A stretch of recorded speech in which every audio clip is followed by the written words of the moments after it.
Good morning, good evening, or good afternoon, depending on where and when you're watching this broadcast. I'm Thomas Fessler, my friends, and this is Disclosure Tonight. Happy Monday, March 16th, 2026. Where in the hell is the year gone? It's March already? Holy shit, it's the middle of March. Is your taxes done yet? Well, before we get there, let's go ahead and welcome in our audience and see who the heck we have out there in the chat right now. Oh, where's that at? Where's that list of participants? All right, who do we have out there? We got Blown Land Cruiser. We got Bradley Brains. Dan Larev's out there along with the Sarah. Probably said that wrong, but next time, Firefly. Grateful Benny's out there along with Joey. We got John, Kathy, Kelly Bro, those piercing blue eyes. Good to see you, my dear lady. We got Kick-Ass Sporty, Max Metal. Megan Betts is out there along with Metal Gaming 420. Don't be a Bogart. Share with everyone, my friend. Keep it passing. Mississippian's out there along with Ms. Cusso. We got Nathan Forrest, Neil Morgan, Roni Deal, Scooby Dooby Gooby along with Stephen Forbes. Steve Mateo, Syrup is there. Good to see you, my friend. Some users out there, Wee Beasties and Yellow Tommy Tanker, also known as Andy. How about that? We got one heck of a show out there. But the question is, do we have Mike? How the hell are you, my friend? I'm doing well. And yeah, there really is some interesting things to talk about today. It's going to be one hell of an episode, I believe. Oh, I think so. And get a little bit of an unannounced thing. I'll need to fix a title card eventually. We have a clip of, it's actually not even a clip, it's paused right now. We have News Nation. We have Cuomo on there. And Lou Elizondo is in there to talk about the general, I believe, Mike. Well, that's something that we've been talking about privately, so yeah, this should be good. Yeah. Interesting clip, yeah. Let me get out the popcorn, see if I can get this thing set up to the right place. Let's get over here, pop myself in, get the window there properly sized in. Come on, you can do it. And we got it. Here we go, folks. Let's get to it. Let's enjoy. Oh, wait a second. All right, good enough. Move that. All right, there we go. Now I can press play. General, because Lou hears everything in the UAP world. So Lou joins me now. Lou, thank you very much for responding to my request for help. It's good to see you. And what do you make of my suspicion that whatever you would describe it as going on with our misapprehension of the Iranian drone program, do you think that is connected to what our government is doing to try to figure out UAPs that they don't want to tell us about? You know, Chris, to be honest with you, I don't think I don't think they're necessarily directly related. They are related in the fact that sometimes they're very difficult to track, low observability, and sometimes drones can be confused with UAP simply because you don't know what you're looking at until you know what you're looking at. But I think in the case of Iran, we have to be very, very careful here. Iran has copious amounts of drones, and they are low cost, highly effective. I think the last estimate was it costs around $4,000 maybe to build one of these. And for us to shoot it down, it might cost upwards of $4 million a missile, right? So there's an economy of scale there, and they are very, very pervasive. And I'm extremely concerned right now as we continue to get increasingly involved in Iran. Iran is sophisticated. Make no mistake. A lot of people think, oh, well, it's Iran. They're over there, and you don't really hear much about them. Look, they get a lot of technology from North Korea. They've got a lot of technology from Russia and China, and they're not fools. They know how to do what we call asymmetric warfare, and I'm concerned, especially with these drones right now, with the Straits of Hormuz and what we are seeing. I think potentially in the very near term. How did we not know, though? Well, we knew they had drones, and just like we knew that they had rockets and whatnot. But again, what makes these so difficult is that drone technology is literally evolving almost on a daily basis. They're becoming extremely more capable. Lou, you know this already, but just to be clear for people, I saw them. These are trash, these things. They have like weed whacker engines, a couple of them in the back, and they can carry a payload. But that's right. It's like, how are we surprised by their capabilities? Is this why you're supposed to work with your allies before you go into an operation like this to see who knows what? We should always, great point, Chris. We should always work with our allies and coordinate and collaborate. Here's the problem with cheap drones that, may not be very sophisticated but highly effective. Imagine Iran mining the Straits of Hormuz, but leaving, and this is my personal fear here, I have no way to confirm this. Imagine leaving a small little narrow channel, and then here comes the big USA with our big ships and our flat tops, our carriers, our destroyers to escort oil ships. And all of a sudden, now you've got a kill box situation, right? Now you've got only a very small area of the Straits of Hormuz in order for us to navigate effectively. And all of a sudden now it's like plucking fish out of a bucket. It's really going to be easy for these low-tech drones to start doing serious damage to our naval assets. What do you make of this guy? I don't mean to, call him this guy, but what do you make of the officer who went missing? Do you think this has something to do with his transparency mission? So General Mccasland. Well, let's look at it real quickly. General Mccasland here has a long history in black programs within our government, both in the intelligence community and within the Department of Defense. In fact, at one time he was the chairman of the SAPOC, Special Access Program Oversight Committee. So he was read on in theory into all the programs. He was also part of and in charge of Air Force Research Laboratory, the AFRL, that basically is responsible for developing technology for the next 20, 30 years, stuff that we won't even see for another decade or two. So he had a lot of access. The big question is, why is he missing? A, is he missing because maybe some foreign adversary got upset with us and decided to take advantage of the situation with Iran and maybe do something? But he did leave on his own volition. Remember, they saw him leaving the house.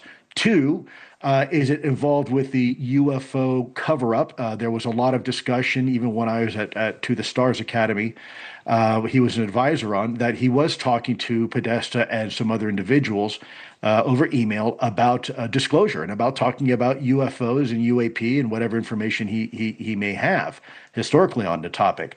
I think it's doubtful that anything happened to him because of that specifically. A lot of us whistleblowers that have come out have been threatened before, but no one has gone that far so far, anyways, within my circle to do something that drastic. Okay. So that leaves other issues like perhaps domestic. We've seen when I was a former special agent, people do things and sometimes want to disappear because of maybe they have a health issue, maybe there's domestic issues. I get it. Lou, I appreciate you. Thank you very much for being such a constant source of help. And I look forward to talking to you again soon.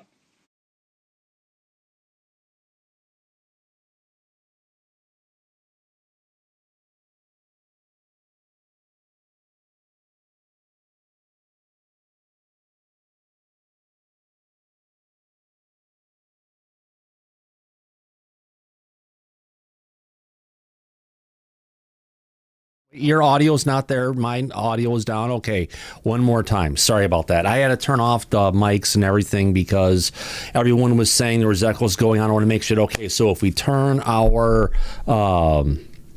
what did I just say? If we take a look at it in the last episode we had, Elizondo mentioned it could be something domestic, meaning that it could be something from the wife, correct? Because I think that's what our audience had said when we had done a poll, and that came back as the number one answer.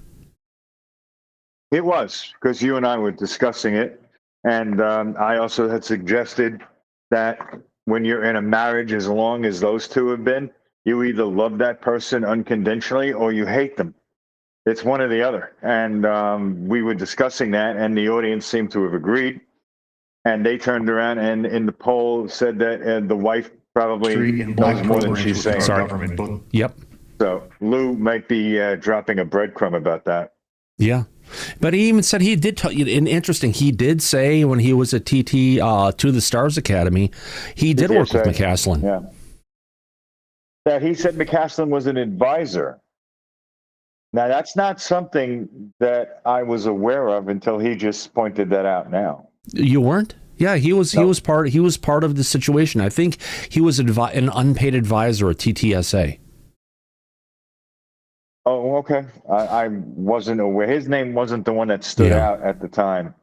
I know Steve Justice was there. I know Christopher Mellon was there. Yeah. But Mccasland was lower on the totem pole. But he was still, Hal Putoff was there. They had a pretty large group of people from a diverse background. Right. So that's interesting. It seems like there could potentially still be discrepancies with what the wife has been saying publicly and what it is that they have been finding Right. out about what's going And on. as we're going to be getting into, you're going to pay attention to when we hear the officers and FBI agents talk about the particular situation, that he's been having memory issues lately, problems recalling stuff, kind of cloudy in his mind. And he did go to a doctor. It sounds like some people were saying, could have been right or wrong over on X. He did go to a doctor earlier that day. Could there be something wrong with him? And he also was an advisor on several boards that he also recently stepped back from as well. That's true. But the problem goes back again to the wife, because after his disappearance, she has adamantly denied that he has any type of mental issues. I wouldn't call it adamantly. She did one message, and that's all we've gotten from her since. Is this something she may be aware of? Did he have some kind of a medical issue going on? Is that why the gun left with him and he didn't need his reading glasses and other stuff, because he wasn't going to be reading for much longer? Okay, but then that goes back to the original point we made the last time we talked about this. If he did decide that he no longer wanted to continue on this earth, they would have found his body within 48 to 72 hours afterwards, and they have not. Depends on how well they hide it. Well, if the man is having mental issues and decides to take his own life, it isn't going to be that complicated. They would have found him. One thing we never checked to look on the map is see if there's any pig farms nearby. Yeah. You never know. All right, so here we go. We've got first one's coming from Albuquerque Raw, and then we're going to jump over to a feed from KOB4. That we're going to be listening to the sheriff's talk and then the FBI and see what's going on. There's a lot of information packed into this one, so let's go ahead and get to it, folks. Here we go.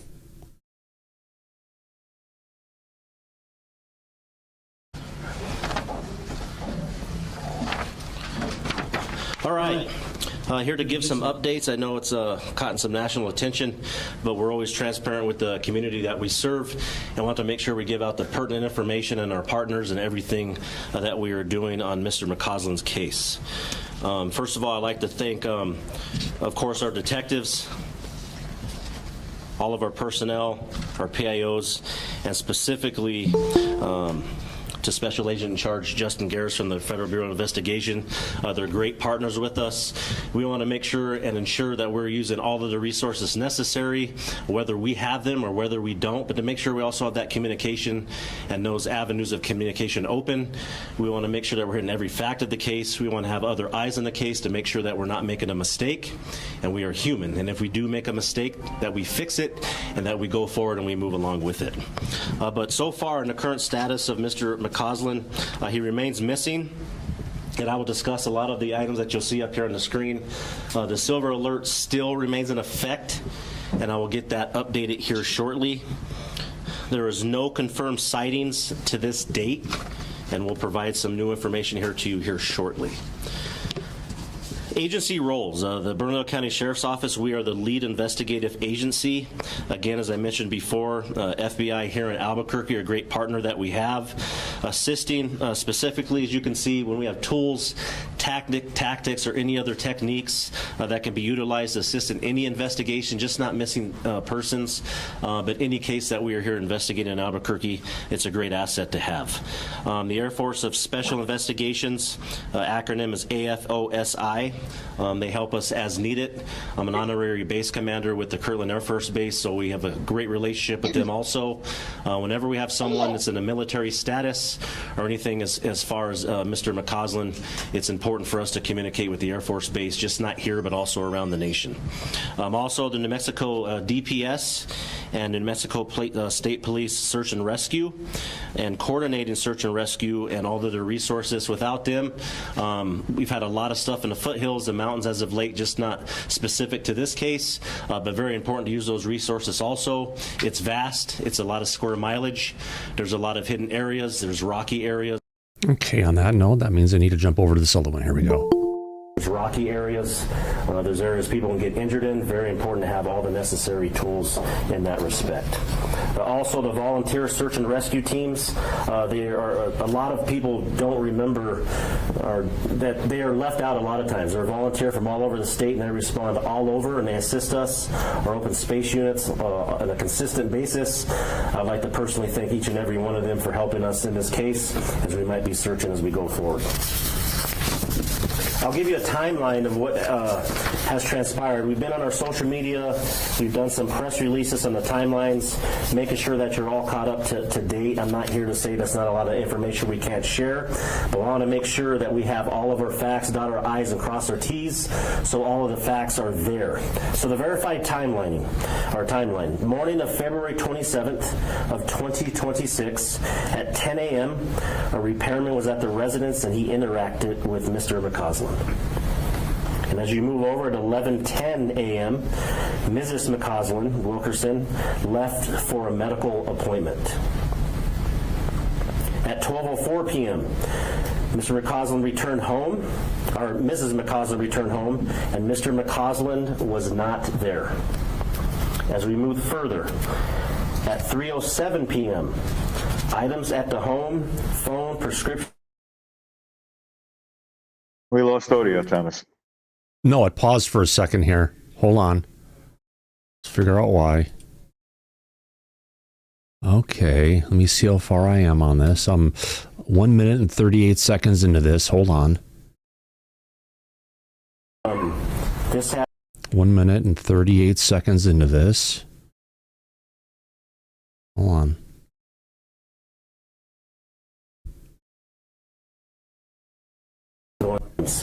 And it was vast. It was 700 homes. This is when you saw us come out in the media to ask and go with our QR code for any video, for any intel, for any technology devices that you had, for any recordings of Mr. Mccasland or anything suspicious during that time. This is what we asked for. We will continue to ask for that if you come across any information, which you will see on another slide. Please continue to give us that information. We will exhaust every lead and go over every tip that we have to make sure that we do not miss anything. Again, the public are our eyes and ears. We work for you, and we would like you to assist us and make sure that we can bring this case to some type of resolution, no matter what that is, but we ask for your help and continued help. Video request and review is still ongoing. Search efforts have included drones, helicopter support, ground operations, and numerous canine searches. There has been no confirmed video or sighting showing the direction of travel that Mr. Mccasland took when he was reported missing at 3:07 on that day. Which is interesting, Mike, because if you take a look at the overall area where they live, it is a pretty populated subdivision, and there are a lot of cameras everywhere. So it seems like even if he went out his back, he's still going to be going in areas where there should be a lot of camera coverage. Oh, you would think under normal circumstances that they would be able to be aware of the movement from that house. But for some reason, with General Mccasland, there is no evidence or any sign of anything, which is also odd. Right. Very Darryl? strange. Go ahead, Darryl. Yeah, I was just going to say, as everybody's listening to this, you probably should pay attention to the fact that all the evidence that was left behind or was missing has only been reported by one person. The wife. The wife. Which is really interesting today because they said that they found the boots, but there's a backpack that he left with. That's new. And they don't, and they don't know what pair of shoes he was wearing at this point. Right. Yeah. And again, goes back to what you just said, Darryl. It all is based on the information that they're getting directly from the wife, nobody else. That's right. And so far, her information keeps contradicting itself, which is The odd. only statement she has made is the one that we all saw, and she hasn't been seen. And they haven't brought out about the piece of clothing that we found behind the house. Yeah, they say that's not connected. All right. Okay. A follow-up was conducted on his recent travel. And the new information that I can give you also is we are conducting a Pagosa Springs home that was searched, and it is ongoing. Next slide, please. Items located during the search. As you can see here, is a United States Air Force shirt. It's a gray U.S. Air Force sweatshirt located approximately 1.25 miles east of the residence on March 7th. It was collected and processed. No blood was detected in the initial processing. Not confirmed by... Hold on, let me get my big head out of the way here. So the chat, let me get rid of the chat here as well. Sorry, chat. Here we go. So a gray U.S. Air Force sweatshirt located approximately 1.25 miles east of the residence on March 7. Collected and processed. Said no blood detected. Yeah, but seems odd, that not confirmed by family or friends to be associated with Mccasland, but interesting enough. But you can say, because it's U.S. Air Force, that there is a connection. Is it the same size of what he would wear? Huh? That's a good question. Yeah. But the wife wouldn't be able to confirm if that was in her home or not, you would think. She should know. Yeah, she should know, but she hasn't confirmed that it was. Right. Here we go. So again, a discrepancy. Continue on. Here we go. Family or friends to be associated with Mr. Mccasland. But since this evidence did have United States Air Force and we're still testing it, we take every lead into account, and we're making sure that that lead takes us somewhere and it will still be logged into evidence. From this, it prompted an additional targeted search in the area, and that is also where the Federal Bureau of Investigation assisted us and numerous other detectives to not only do a neighborhood canvass, but a grid search of the area to look for any other evidence in the field on paths or any other known area of travel that Mr. Mccasland took. I told you on the silver alert, and let me clear up a couple of questions. Everybody's asking why. You know, Mike, again, really quick on that T-shirt that was floating, that they found, or the sweatshirt that they found. Yeah. That looked really freaking clean. It didn't look like animals had gotten to it. It had been out there for a long period of time. It wasn't dirty or anything. No, and you're right. It doesn't look like it was exposed to the elements for a long period of time. Yeah. Almost like it was picked up at the gift shop and planted there. Yeah, I don't know. It's odd. Yep. All of these, all the information so far doesn't really line up. Mm-hmm. Absolutely. Let's continue on with this. This is getting interesting.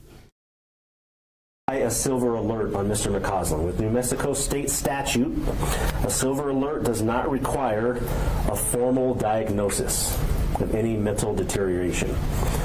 The reason being also is because Mr. Mccasland is over 50 years of age. He did state that he was experiencing a mental fog, and because of this information that we received, we decided to do a silver alert.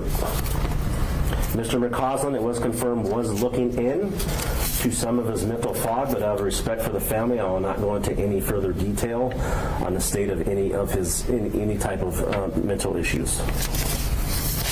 Now that it reminded me, I think in the letter from the wife, Mike, didn't she say that he didn't have Alzheimer's or dementia or any kind of mental disease? She was adamant about that. And she said that, he was physically fit and that he was in good health and that he had no mental deterioration of Alzheimer's or dementia whatsoever. Yeah. But if they're getting this mental fog, it probably is from either neighbors or close friends of theirs that disclosed that information to the sheriff's office. Yeah. Luckily from the wife.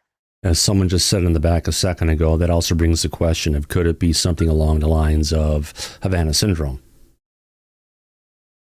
Well, if it was something like that, it would be noted. It would be medical records indicating that. And the wife would be the first one saying it. Yeah. She's not.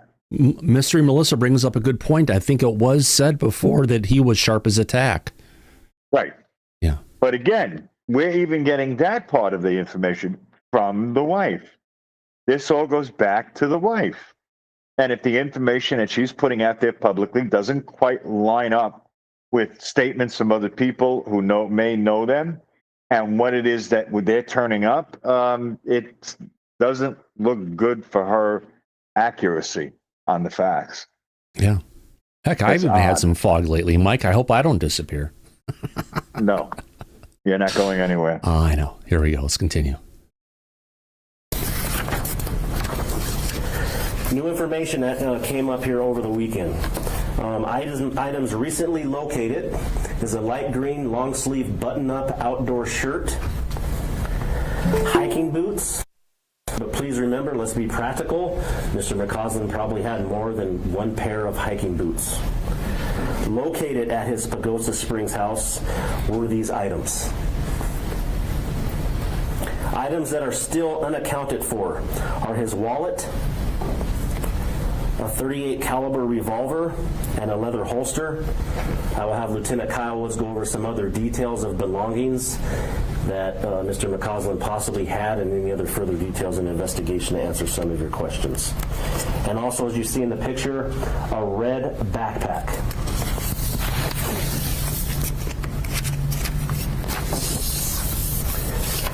How can you help? Again, as I stated before, checking your video from the timelines of February 27th and February 28th. Our priority window, being our most concerned window, is the 27th at 9 a.m. to 2 p.m. that afternoon. Any doorbell, ring cameras, Nest cameras, home cameras, business cameras, dash cams, trail footage, GoPros, phones. Please, as you can see, the QR code to your left, if you can scan that in, that goes into evidence.com, and detectives will come over the tips and the footage and be very thorough looking over tips. Mike, it's been almost 3 weeks. Why are they just requesting people now to go ahead and look at your ring cams, your whatever you have out there, your outdoor cams, your trail cams, to look for footage? They did that the day he disappeared, but they didn't get anybody coming forward. They still haven't. Yeah. There isn't anything. But I'll tell you this. What they did say that happened recently as a new development is that they now searched his home. And that's how they were able to find the items that are no longer considered to be missing and the ones that are. And they did that long after he first initially disappeared. What that tells me is that one of the reasons they searched the house is because they're not taking entirely what the wife is giving them as being accurate at this point, which then tells me that they may be looking into this as a crime. Right. Because when things like this happen, the spouse automatically becomes your first suspect. Right. And also, you have to understand that on a typical missing persons case, they don't necessarily search the home. They usually only get a warrant to do that when it's a crime. And it sounds like now they've got the timeline set up where she left the house first and then he left the house. And I wonder if it's because that repairman guy was still around. Well, she said the repairman got there at what, 10 a.m.? Yep. And she left at 11:10 and came back at 12:06. So at the time that she left, he was there with the repairman. And when she returned less than an hour later, the repairman was gone, and so was he. Yeah. Well, I don't know who this alleged repairman was, but it seems that they were both at the house when she was there. And when she returned, they were both gone. So I don't know if the police are questioning the repairman and getting more additional information from him. They said they cleared him. Did they? That's what they said. I think they might mention it in this. Well, considering that the mailman could be the repairman could be a plant from the intelligence community, I want to call on Patrick. Because he may know something about this. Patrick, go ahead. Okay, I think that the timeline in the beginning is where we had inaccuracies, and this is what I believe happened. Join me on a conspiracy theory, if you will. The repairman does not necessarily know this person firsthand, and also he could be a plant himself. But let's go a step further than this. Repairmen are very commonly used by three-letter agencies to get into places without a warrant. And it's very easy to shut the gas off. Oh my God, you have no heat. Here's the heating guy. But what I want to back up on real quick, though, is we're taking it for the word from the woman and the repairman that he was at the house at that specific time. One of the easiest way around this is if the repairman was in on it, or for that matter, didn't really know how to identify him. I mean, he might have seen him in passing, but do you see a guy that's like 6'1", pale skin, blue eyes with, salt and pepper hair that looks fair enough like the guy that was there? Let's just say for a second, I don't know, the wife was having an affair. We're going to put this, I'm not accusing her. This is not what I'm just putting this as a scenario. And there was another man that was at the house that the repairman saw. And the wife said, yeah, no, that was my husband that you saw. But it could have been that he went missing well before that. It could have been part of the plan to make sure that there was another man at the house that looked well enough to be the husband as an excuse if the repairman was asked, hey, was that your husband that was there? Yeah, that was my husband that you met. No, it wasn't. The husband's been missing for a week, which throws off the entire timeline, which is why you won't see him coming or going on any of the Nest cameras. You won't see him coming or going on any of these on what they call flock camera systems, where AI can basically go through, you give it a timeline, you give it how much time you want, and they say, we haven't seen him come or go. Poof, he disappeared into the ether. No. He disappeared a week and a half before that. He made a comment, and all of a sudden, boom, he disappeared.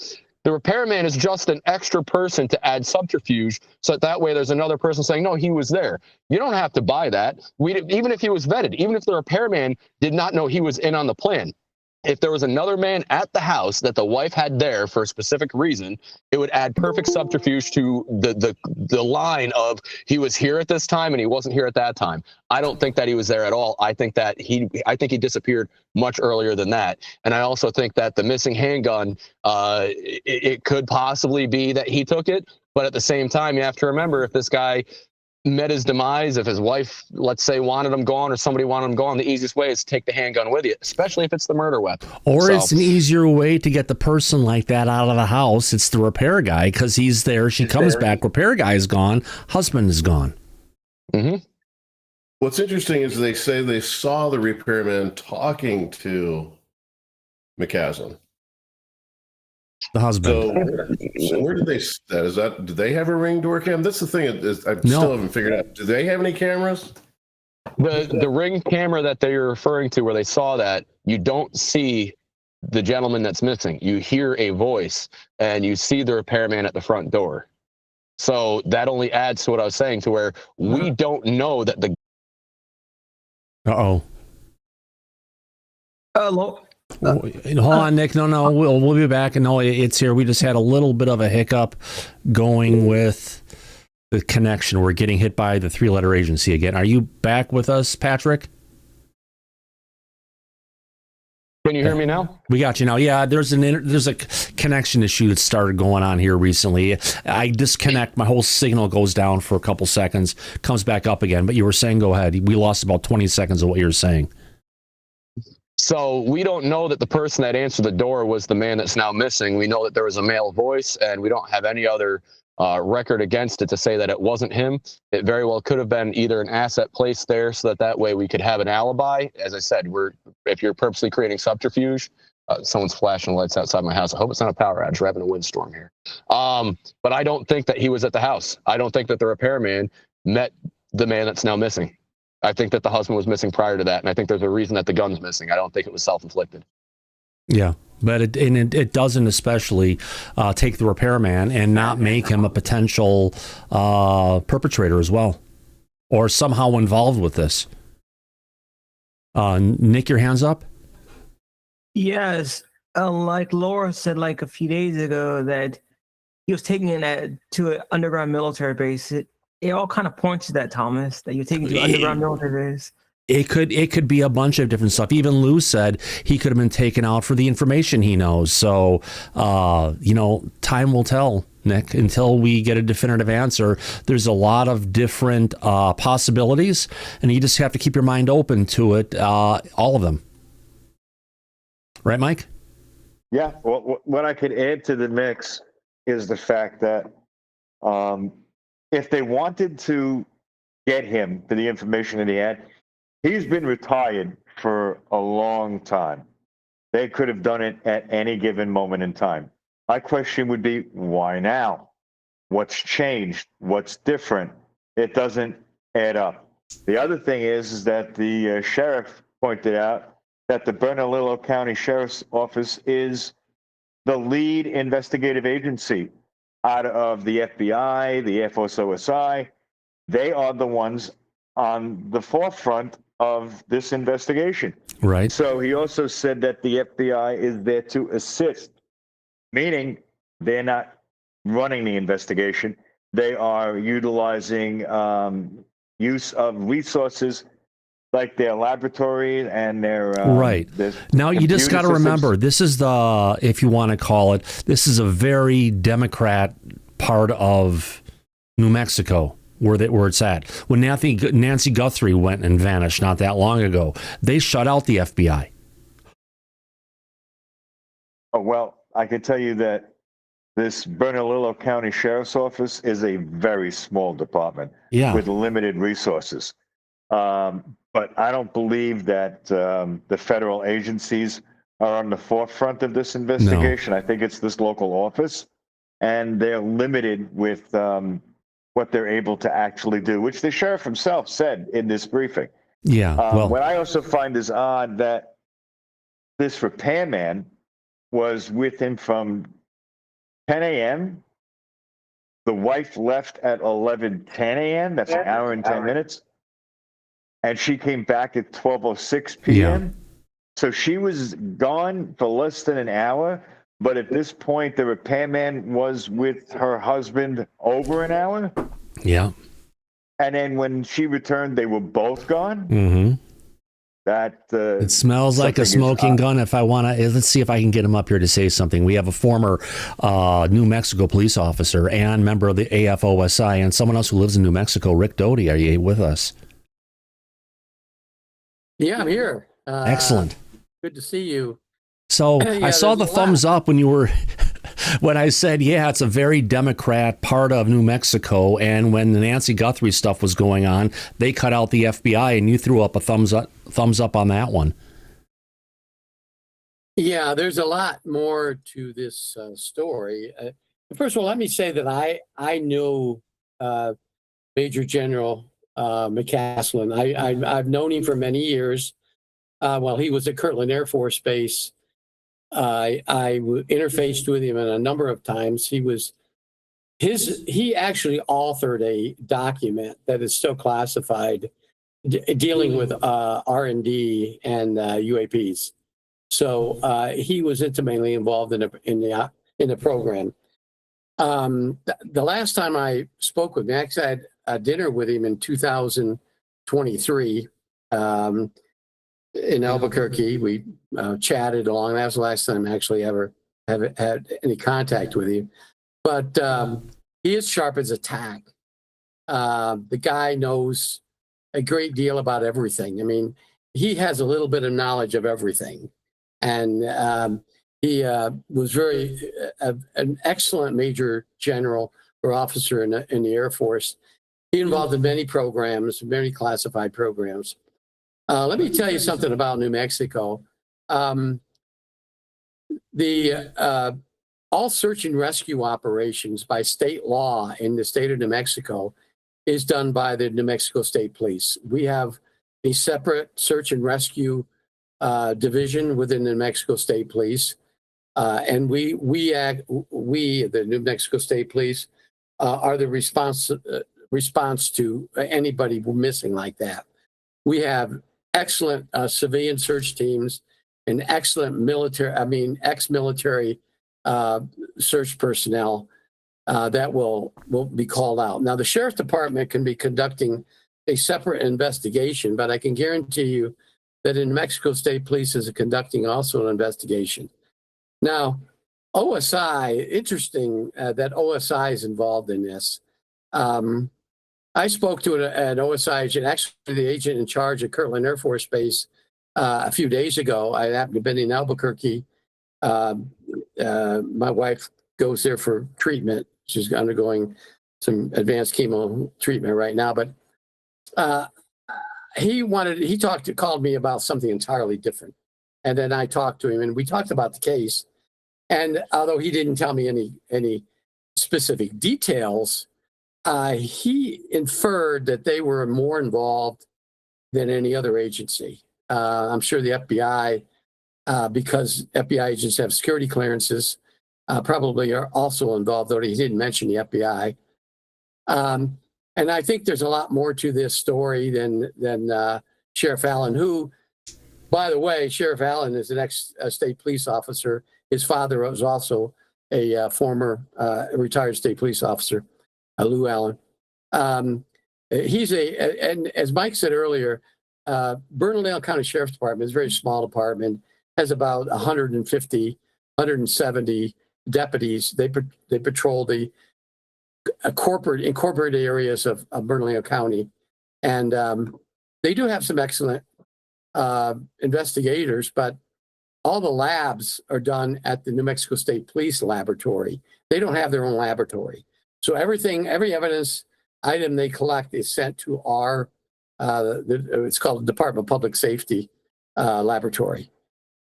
So there's a lot more to this story that the insiders know about, and it doesn't deal anything with Susan. I know Susan, his wife. I don't believe it has anything to do with a disrupted marriage. I think it has something to do with his job or his former job, or some contacts he had recently with some people involved in UAP UFOs. Interesting. Wow, that's some amazing insight. I know you've been living in that area for a long time of your life, Rick. It's great to hear your insight on this. Well, he's been gone, over 3 weeks at this point. Do you think there's any hope at this point for him to show up in some form or another? Well, I certainly hope so. Also, when they talk about searching a residence, the residence is in Pagosa Springs, Colorado. They have a summer home up there, and the sheriff's department up there actually did the search, but it was it was a voluntary search. His wife gave permission to search the residence up there, so it wasn't a search warrant executed for that particular reason. Now, that Air Force shirt, that sweatshirt, there's only one place that sells that shirt that I know of, and that's the military clothing store at Kirtland Air Force Base. And I know OSI did an extensive investigation trying to determine if he actually purchased that shirt out there. So there would be records of that. And that the answer to that, I don't know. But that's one lead that was or is currently being investigated. Yeah. I mean, if you look at the shirt, it looks like it's in pristine condition. It hadn't been out there that long. There was nothing, animals didn't hit it. Weather didn't hit it. You know, it wasn't all ratted up or dirty. It looked like it was almost clean laundry that was, dropped along the way. And I can't see how they would take finding that 1.5 miles away from the house as not being some kind of a clue. Yeah, that's a good question. Good point. Let me tell you that where he lives is not far from a very popular trail called the La Luz Trail that goes right up into the Sandia Mountains. Hundreds and hundreds and hundreds of people use that trail during the late spring and summer and late fall to hike. There's a number of scenic things along the way. There's one major trail, and there's several branches off those trails. It's all on U.S. Forest Service land. I've been on that trail many, many, many times, and it's not a very difficult trail to walk on unless you get up to the higher elevation, at which time there's in New Mexico we have a basic hikers and advanced hikers. Yeah. And the signs will tell you if you're not a good hiker, if you don't have a good stamina, don't take this particular trail. And he was in excellent shape. At least the last time I saw him in 2023, he was in excellent physical condition. He hikes those trails almost daily after his retirement. And so he would be in good shape to hike those trails. Now, there are thousands, literally thousands of places to hide or ditch a body along there. There's canyons and arroyos and all sorts of things. I know they've used some of the best dogs we have. We have a New Mexico search and rescue dogs are the best in the world. In fact, we've taken those dogs to Mexico, to Chile, to South Korea to search for people. So if they couldn't find him, and we also had cadaver dogs, I'm sure, although I don't know, but I'm sure, I don't know if Sheriff Allen will talk about the cadaver dogs, but they're beginning, I think yesterday they started using, or I think Saturday, and they actually started using cadaver dogs along the trail. Yeah, no, I had heard, some remote viewers have been taking a look at this as well. And one of the thoughts that they had was that he only went so far before getting into a 2 to 4 person ATV kind of a vehicle, not quite a golf cart, but something for off roads. And, he was taken to someplace else from there, which could potentially explain why the dogs couldn't pick up any trail and follow it. Well, that's very true, and of course, if he there's ways to deaden senses of a dog, and those things can be used if somebody wants to hide and don't want to be found. That would be an excellent place. Those trails lead miles and miles up the mountain, and then they connect to other roads. State Road 22, State Road 563. There's a big ski area up there. I mean, if somebody, he could have hiked 19 miles, which I think he could have done, and then get onto a road where somebody could have picked him up. A state road. Yeah. That's very possible. Did you talk about the dog use in this video, by the way? They do. Okay, later on. I guess we could go ahead and start the video a bit and talk about it more in a little bit.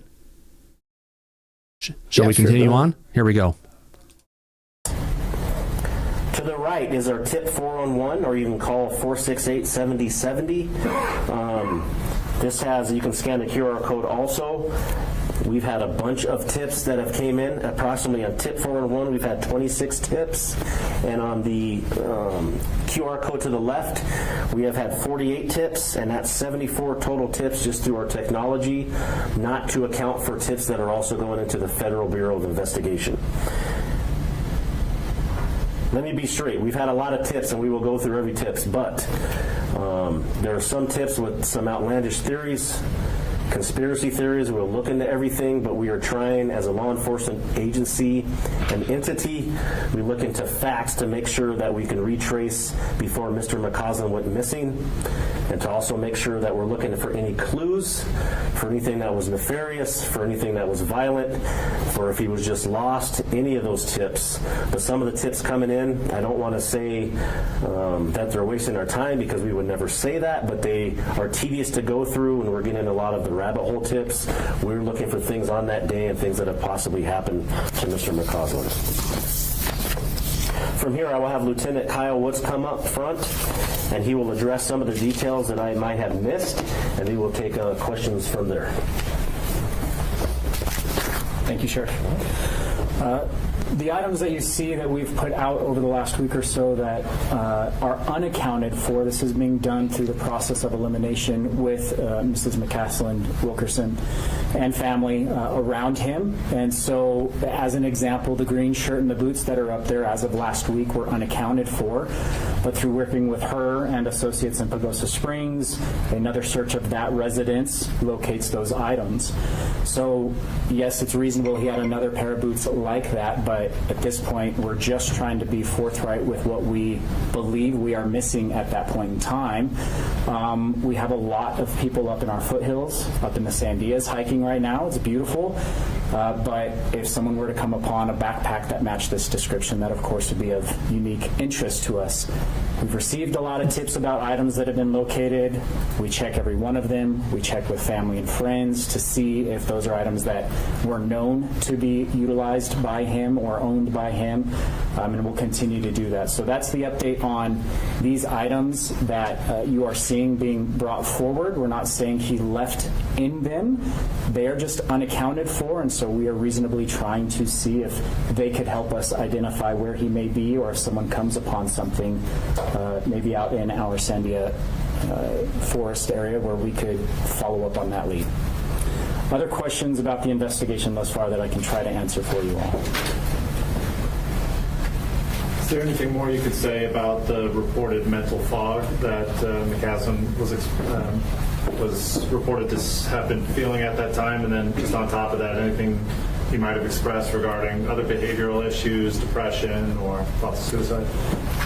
Not in regards to the latter half of your question, behavioral issues, thoughts of suicide, no. The mental fog is pretty much what it is. That was his statement about what he was experiencing. That was cited as reasons for stepping down from some different groups that he was working with. That's a big clue, because the mental fog was significant enough for him to go step down. For him to step down for some groups that he was involved in. Right. But this goes back to my other point. Let's say he wandered off and got lost. They would have found him or his remains within 2 to 3 days. They haven't. Now we're going on 3 weeks. Right. So that doesn't line up either at this point. Exactly. Patrick, your hand is up. Yeah, the claim of mental fog was only made by him. It wasn't brought back up by his wife, by other people. So if he had learned something that he needed to distance himself from those groups, the easiest way to do it is to make a claim like that. Hey, I've got mental fog. I can no longer be involved in this group, that group, and the other one. And then all of a sudden you disappear. But it gave him enough time to get away from that group, to make his plan, to make his exit. If there was something that he was afraid of, what else? What would you say? You couldn't claim a legitimate illness that could be proven or disproven. But by him making a claim like that, it very easily it makes a clean getaway. If you get what I'm saying, Right. But also, if he was saying that he had mental fog going on, the quote of a description of being sharp as a tack at that point really doesn't align, does it? Because it contradicts from his wife what he said to the other people. Yeah, they get into that, and a lot of the jewels of this press conference come from the questions that are being asked. All right, these guys. Let's dig into it. Here we go. I'll clarify it with this. There's no indication, and we are not putting forward, that Mr. Mccasland was disoriented, confused. Arguably, he would still be the most intelligent person in the room that any of us would be in. Highly intelligent, highly capable, but that information was given to us early on, and out of an abundance of caution, we escalated to a silver alert to try to garner as much public attention as possible to try to help locate him as soon as possible. How recent was the mental fog statement? Was it immediately preceding, or is it months ago? It's been within the prior few months. Yes, ma'am. Are you able to share the areas you've searched, and if so, why you chose certain areas like the Sandia Mountains? Yeah. Mr. Mccasland had wearable devices. He was an avid outdoorsman, and we were able to access those devices, see the history of where he commonly went. The Elena Gallegos area into the Domingo Baca Canyon was a commonly visited place. That, in conjunction with interviews with those who were outdoors with him, indicated that was a favored area to go, especially into the upper parts of the canyon. So we focused our search efforts there first, moving east from his residence, essentially due east from his neighborhood into that area. And between us and those who are volunteering with their search efforts, there has been a vast amount of area covered. We do have a map of that area. I don't have that present to show you, but it has been a significant search effort that's covered that entire canyon, except for maybe some very difficult to reach parts of the canyon wall that we wouldn't otherwise be getting onto. But we've covered that with drones. We've covered that with the helicopter. We've flown at night hours trying to utilize the FLIR to pick up on any heat signatures that may be coming off of the mountain. Unfortunately, we have one of the warmest springs we've had in years, and the imagery coming off of the FLIR, the mountain is just lit up like a candle, even at night. So we flew early in the morning at the coldest hours possible, and it was still just lit up like a candle. We couldn't differentiate between a heat signature and the rocks that were just emitting so much heat. Follow up to that? No, it's actually a different question. But okay. Just you mentioned that Mccasland is if he was in this room, he'd be the most intelligent person likely. So is there any heightened reason to find him based on his roles with the Air Force and the security clearance he could have had? I think that'd be a reasonable assumption, yes. But then just the dignity of any individual that goes missing. But certainly there's that concern, although we have no specific information indicating, again, there's been any form of foul play. There's not been any prior communication that we've identified through his electronic devices or the home electronic devices that would lead us to believe there was anything unique going on with that. Is there a question over here? Yes, sir. Yeah, how does a law enforcement agency investigate cases like this when there's conspiracy theory groups that come up with these outlandish claims or rabbit holes? Well, just because it's crazy doesn't mean it's not true, but we have to look into the realities. And so we look into what's brought to us, and then we have to pursue what facts we can find, as the sheriff indicated. I appreciate that there's a community that wants to go down the rabbit hole of UFOs. I don't have a way with which to pursue that. And so those theories have to be set aside unless we were to find something that indicated that. So we fact at this point. Yes, ma'am. Are you able to rule out at this point that he was either taken or some type of harm has befallen him for what he knows? And piggybacking on that, what could that mean in terms of information that could be extracted from him?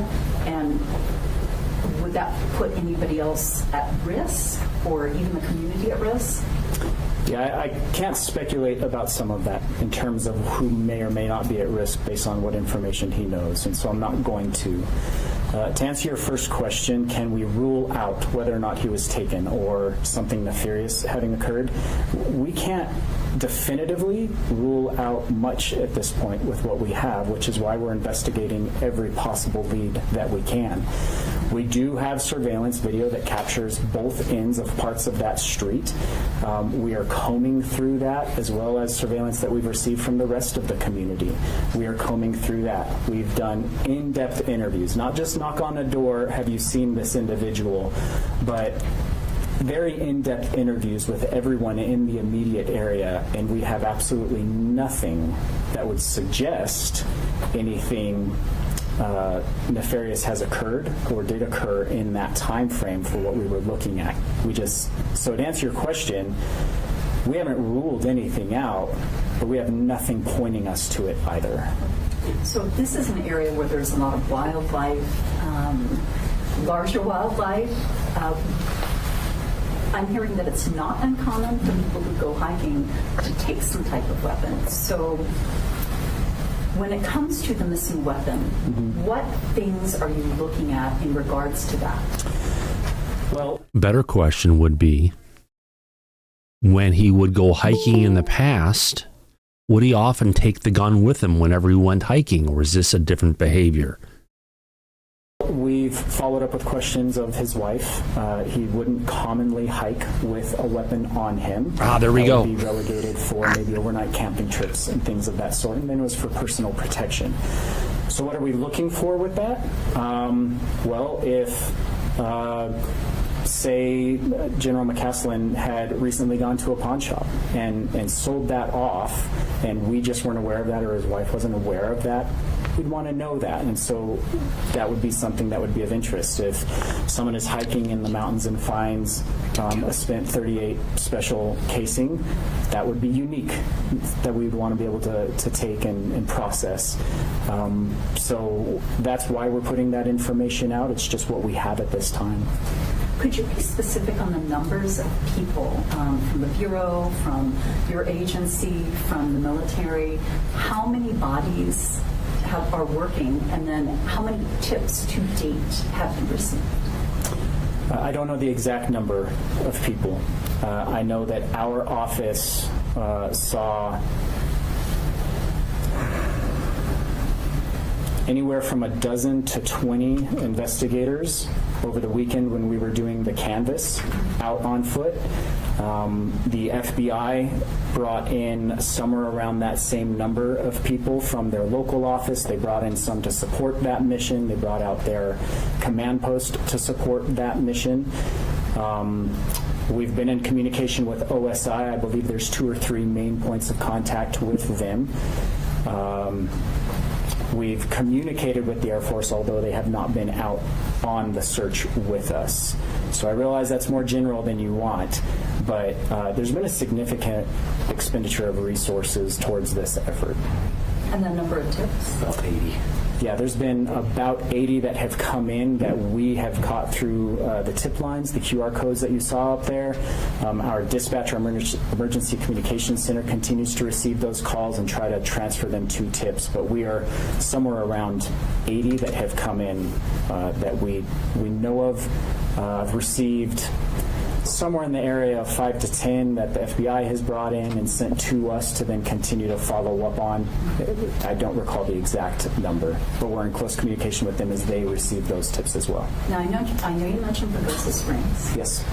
Is the search isolated to Albuquerque and Pagosa Springs right now, or is it expanding? Are you looking at other places in New Mexico, outside of New Mexico? It's relegated right now to New Mexico and then their home in Pagosa Springs to see if there's anything that could give us any indication of any pre-planning, again, to help us identify any of these other items that we're missing. So it is only relegated to those 2 areas. And then perhaps this is a question for the Bureau. Mrs. Guthrie. So I know these are separate, obviously separate cases, different circumstances, but can we talk about the footprint here? How big was the scope of the Bureau's role here, and could it possibly enlarge? I would defer any questions to FBI Phoenix regarding Ms. Guthrie, and then regarding the scope of our assistance to Bernalillo County. It's been via interviews and intelligence analysis as well as surveillance. We've assisted with aerial and geospatial mapping, and we also had our behavioral analysis unit come in and review the case file and provide us with some helpful information. So could the Bureau's role expand? Could you be bringing in more special agents? We can assist Bernalillo County sheriffs with whatever they need. It's one team, one fight. We have a phenomenal relationship with them, and so if Sheriff Allen and Lieutenant Woods need more resources, we'll give them to them. And could you share your name, please? Yes, ma'am. It's Special Agent in Charge, Justin, A as in Alpha, last name Garris, Garris. Thank you. Thank you. Yes, ma'am. Sheriff, why do you think this case spawned so much national and international attention? I just believe pretty much the title.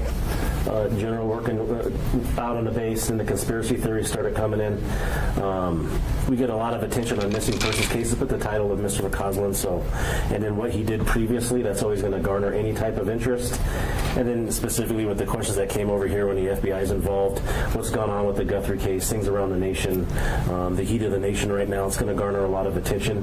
We want to make sure while we had a press conference to answer all those questions, let you know what we were doing, and also make sure that we're looking over every tip and more tips that come in even after this, but to also show a timeline so people know specifically where we are at, and then we're always going to be transparent with our resources and what we're doing to bring a resolution to the case. Have you had a chance to speak to the last person to have seen him, the repairman that was at the house, and if so, have you been able to clear him? Yes. That person is cleared? Yes. You mentioned that the hiking boots have been located and squared away inside the house. Have other shoes gone missing? It would be bizarre, I suppose, to go hiking without shoes. I think it would be bizarre to go hiking without shoes. Sure. Mr. Mccasland was a regimented individual who had preferences for the items that he would go out hiking with. He was an avid outdoorsman. And just as you may have a preferred laptop for what you work on when out in the field, he was very much the same when he went out on any form of outdoor adventure, be that hiking, skiing, biking, running. He had preferences, and he didn't have a vast collection of clothing. So to answer your question, no, we've not identified any other items specifically missing. It's entirely possible that those boots, there was another pair here in town. Again, we're working with his wife, who, to the best of her recollection, is recalling what was and was not present and what she knew of his behaviors. We're also checking with those who were out with him often and could help confirm or not on those items. So I believe he's out in a pair of hiking boots or shoes if he in fact left and went into the foothills. The hell? It could be a pair like that. We thought maybe that was them until we located a pair like that in Pagosa. So at this point, we're back to I can't confirm what shoes he may or may not have left the residence in. And what about part of his regimented schedule about leaving or not leaving a cell phone? Is that normal for him, no. According to his wife? No. His wearable devices and taking his phone were common practice with him. That is out of the norm. So, I mean, by these facts alone, shouldn't this be considered a more suspicious case? Aren't these raising your hairs as an investigator? Yeah, the biggest thing that raises our hairs is what we brought up earlier, Mike, is that repairman. They've never mentioned him once, have they? They didn't provide any details of what company, what type of repairman he was, when did he leave, when did the repairman see the general leave. None of that information has come out publicly. I just find it puzzling that part of the conversation, considering it's part of the official timeline, they're not announcing any of that information unless there's a reason they're keeping it quiet. They just said he's cleared. Did they? Yeah. They said they cleared him.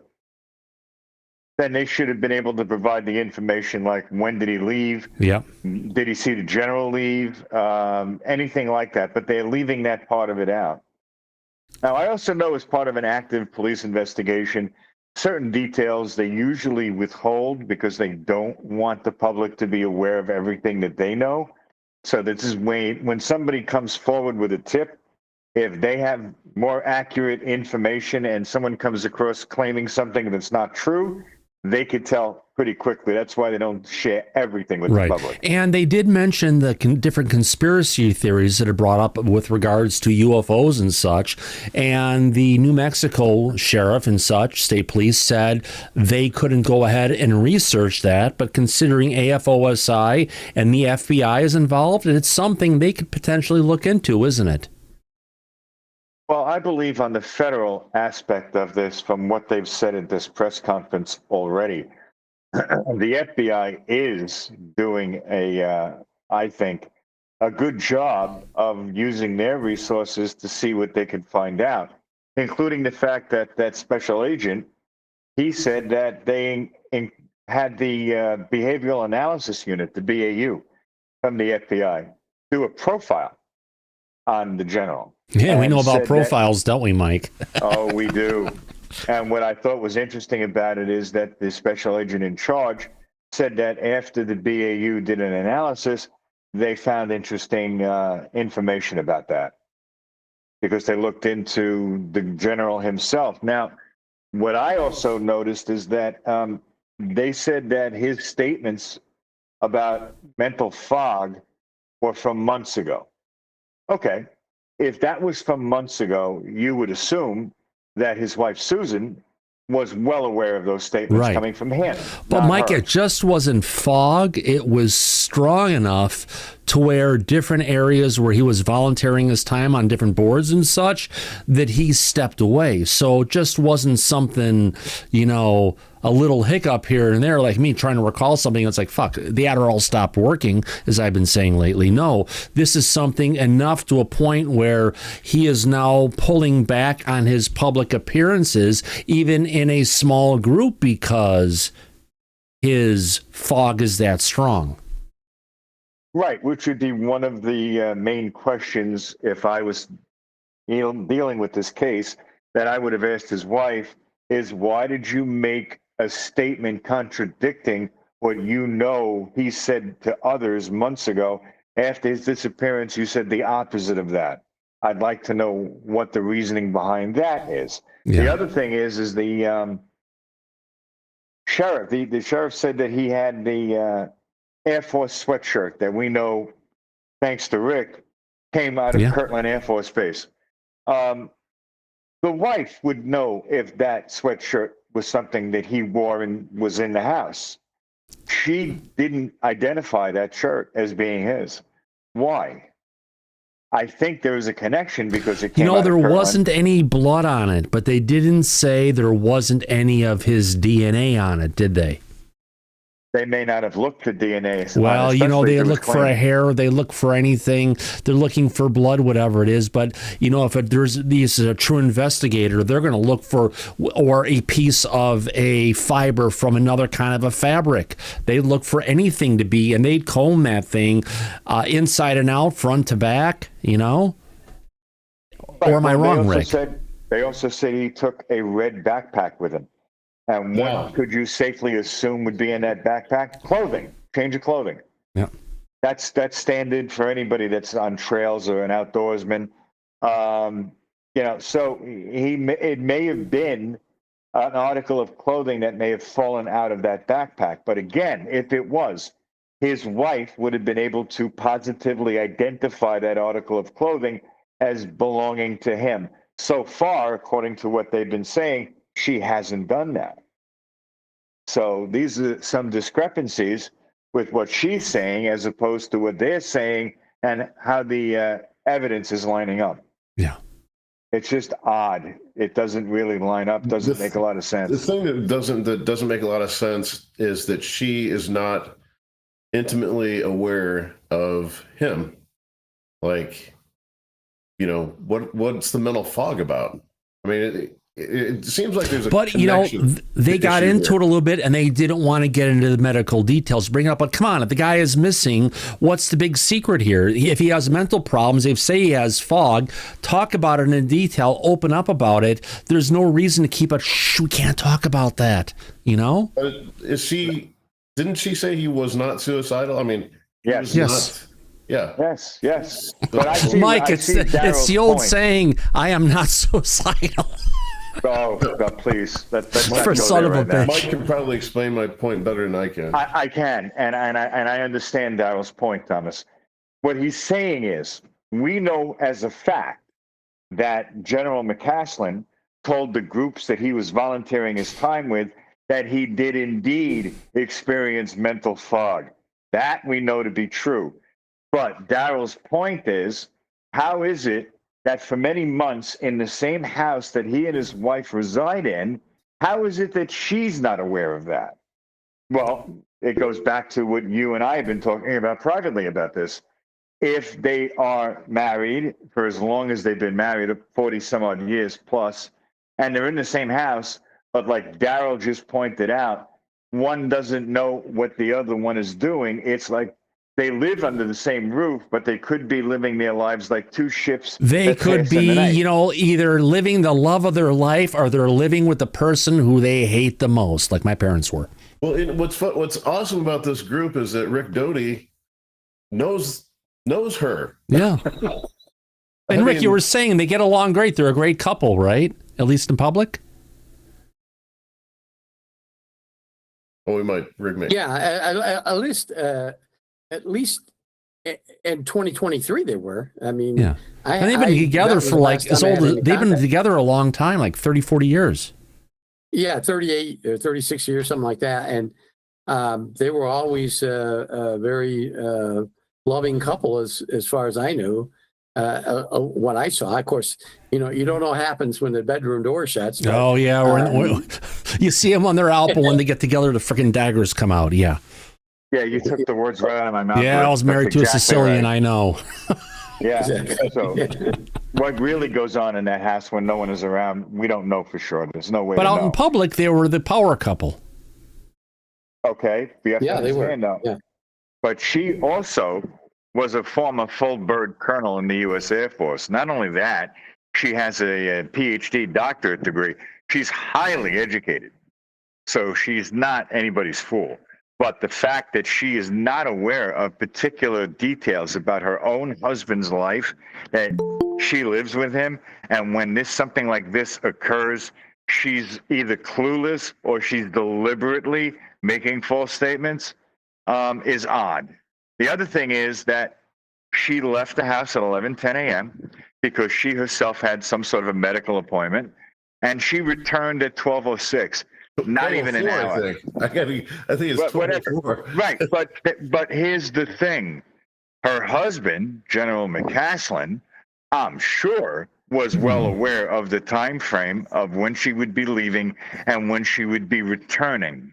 So he had full knowledge of that, and he knew he had to get rid of the repairman at that point, and he had to leave before she came back. The other thing is that he was carrying a snub-nosed .38 revolver. That is only for personal protection. But It he never. not But for when he goes hunting. hiking, Mike, like when he takes his backpack, he doesn't go ahead and take it with him. But we also have to look at the house, and she would know what other pieces of clothing would be missing, or from the kitchen or different parts that he would have put in that backpack. Right. One more thing about that medical appointment. I knew there's something else bothering me about this, and the CEO of my company, a medical company, pointed it out. Appointments, she said it was a literal appointment. Well, an appointment means you have an appointed time to go. So what time do you leave your house at 11:10 for a close appointment? Well, 11:10, Daryl, but she was back home again at 12:06. What I'm saying is, what's the interval, Mike? It's you're leaving the house for an appointed time at a medical office. What times are you normally given? Generally speaking, when you go to a doctor's office, you can't show up on the minute to go see the doctor. You always have to show up for a period of time before then. And then when you get in the room, you wait for a bit. The doctor comes in and he sees you potentially and get out of there. But, I have a doctor that I can get in and out of the office literally from the time I get to the parking garage, can get it in and out of there and being seen, get blood drawn, whatever needs to get done. I can be in and out of there in 15 minutes. Sounds crazy, but that's a possibility. There was an appointment made. What if you leave your house at 11:10? What time do you assume the appointment probably is made for? 11:30, 11:30. Yeah. That means that doctor's office that she went to must have been like right next really door fucking to where they close. lived. Yeah. It had to be. Because again, she was back home already by what, 12:06? Yeah. So, it wasn't that far if you factor in traveling time. I mean, I've had a cardiologist that I fired. If you weren't there half an hour before the appointment was going to be, they canceled your appointment. Exactly. But again, my other doctor that I have, I can get there, be in and out within 15 minutes, and I'm done. So it just depends on the doctor, the practice. And this is, my doctor that I have for my personal health is completely on the other side of the norm because you don't get that these days. But Thomas, do you go at any time of the day you want, or do you make an appointment? You always make an appointment. Okay. You have a scheduled appointment of when you're going to be there, because otherwise you're going to show up and say, surprise, I want to see you. And they're going to say, no, go away. Shoot. Yeah. Well, I can make another point, and I can tell you that what's odd to me at this stage of the case is the Bernalillo County Sheriff's Office. This is obviously due to the details that we're discussing that are now public information that they are fully aware of. Yeah. This is not, at face value, a typical missing persons case. Not at all. This indicates there is something unusual about his disappearance. It wasn't something where he just wandered off. They would have found him if that was the case. They didn't, and it's going on 3 weeks. And Mike, if it wasn't for the UFO community noticing he was missing, none of these press conferences, none of this stuff would be going on. It just shows you how dead it is out there for disclosure. Someone disappears and everyone jumps on it, but really that's what happened. Well, my point that I was in the middle of making is that I don't know at this stage of the game how either the FBI or the Bernalillo County Sheriff's Office is not looking at this like a crime. I know I would be, based on the facts as they've been presented. But you have to run down every possibility to get to the answer to the truth. That might explain why the FBI has not done a press conference, because I looked this up. They haven't done a press conference. This is the first time the FBI has even been in front of a camera. Right. But if they're the ones saying, dude, you got to make this into this is a criminal thing, you idiots, they're probably not going to get up there and start sparring with the local sheriff. Well, they also called in the profilers, the BAU. That tells me that they're looking at this probably in a different way than the sheriff's department is, because they wouldn't call them in on a simple missing person, somebody who could have wandered off. We're past that. There's more to this than they're talking about publicly. I know that. Well, isn't it like that with every case, Mike? No, it would depend on the case. Like well, if it's a case like this, they're not going to give away their prize jewels of information. They're going to hold back. It's like poker. The FBI did admit that they had the behavioral analysis unit involved. So they're talking openly when they have this public meeting. But they're not the ones that called this meeting. They're not the ones running this meeting. They would just, this special agent in charge was just commenting on it. That's it. But he provided information that up until now, we had no idea about. Yeah. Syrup calling in from California. Go ahead, Syrup. Is it possible, or maybe they're already doing it, is it possible that the FBI could end up investigating maybe themselves or another branch of the government, like the CIA, or not branch of the government, but another agency like the CIA or something like that? Could they end up doing that? Oh, they're already consulting with the Air Force's Office of Special Investigation. So I think between that and the local sheriff's department, they have a wide approach of people that they're involved in. Now, what I also found amusing is when the local sheriff's department was talking about the tips that have been coming in on the phone line. Oh, I can imagine the crackpots that they've been dealing with, which is why he said, well, there are certain things that are conspiracy theory related that we don't have the time or the resources to run down completely. Meaning that when they were talking about orbs flying around, the sheriff's department isn't going to look into that or follow up on it. It's just not. Talking about orbs, I wonder if they've had Mr. Forbes leaving 300 messages. Oh, God. But if this is an example, or if there is a possibility that this is dirty work and the CIA had this guy or scooped this guy up for whatever, which I don't know if they actually did, how did they go about investigating that? They don't. Rick, any thoughts on that point? If he was taken out by a CIA plant, go ahead, my friend. How do they investigate that? Well, they wouldn't. They wouldn't know it.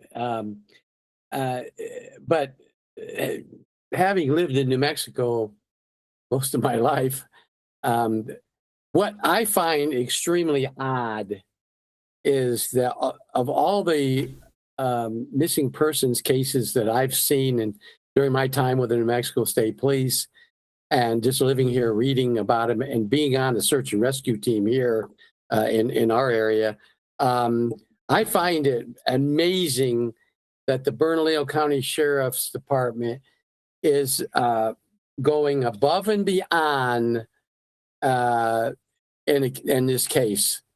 There has to be something more to this case, and not just the fact that he's a major general, was a major general in the United States, is a major general, retired from the United States Air Force, had a high-level security clearance, and had been involved in some highly classified projects in the past.